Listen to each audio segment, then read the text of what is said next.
श्री शिवाय नमस्तुभ्यम। स्वागत है आपका शिव पुराण शिरोद्ध संहिता पंचम खंड 56वें अध्याय में बाणासुर को गणपद की प्राप्ति।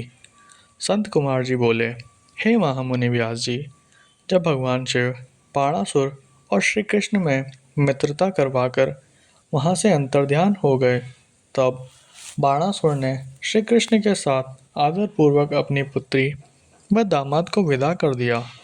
इस प्रकार जब वे चले गए, तब अकेले में बैठकर बाणासुर ने अपने आचरण के विषय में बहुत सोचा और उसे अपनी करनी पर बहुत पश्चाताप हुआ।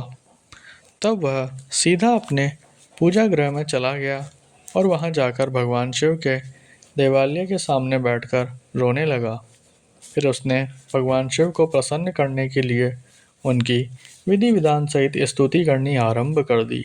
दैत्यराज बाणासुर ने अनेकों मंत्रों एवं स्तोत्रों द्वारा अपने आराध्य भगवान शिव की स्तुति की। तत्पश्चात भगवान शिव को प्रणाम करके बाणासुर ने तांडव नृत्य करना आरंभ कर दिया। अनेक प्रकार से ठुमका लगाकर और मुंह से बाजा बजाकर वह नृत्य करने लगा। उसके चेहरे के हाव भाव और हाथों की विभिन्न मुद्राएं उसके नृत्य को और प्रभावशाली बना रहे थे। उसने अनेकों प्रकार के नृत्य किए, साथ ही अपने शरीर की रक्त धाराओं से वहाँ की भूमि को भी भिगो दिया। इस प्रकार दैत्यराज बाणासुर की भक्ति भावना और घोर आराधना देखकर भगवान शिव उस पर प्रसन्न हो गए और उसको दर्शन देने के लिए वहाँ प्रकट हुए।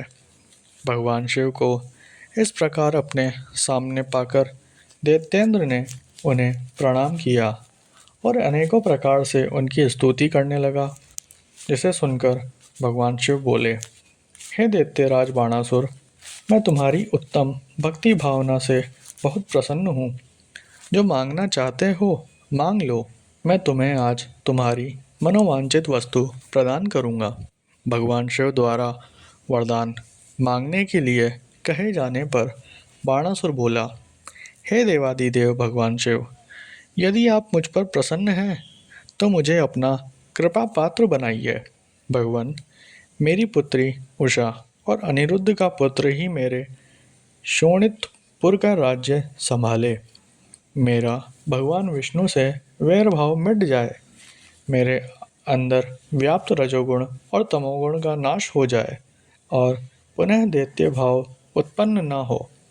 मुझे सभी शिव भक्तों से स्नेह हो। मुझे आपके गणनायक तत्व की प्राप्ति हो। इस प्रकार के वचन सुनकर भगवान शिव बोले, तथास्तु बाणासुर, तुम्हें निश्चय ही मेरे गणनायक पद की प्राप्ति होगी। तुम्हारी सभी इच्छाएं अवश्य ही पूरी होगी। यह कहकर भगवान शिव वहाँ से अंतर्ध्यान हो गए। शिवजी के प्रसाद से बाणासुर ने महाकाल तत्व प्राप्त किया, जिसे पाकर वह बड़ा प्रसन्न हुआ।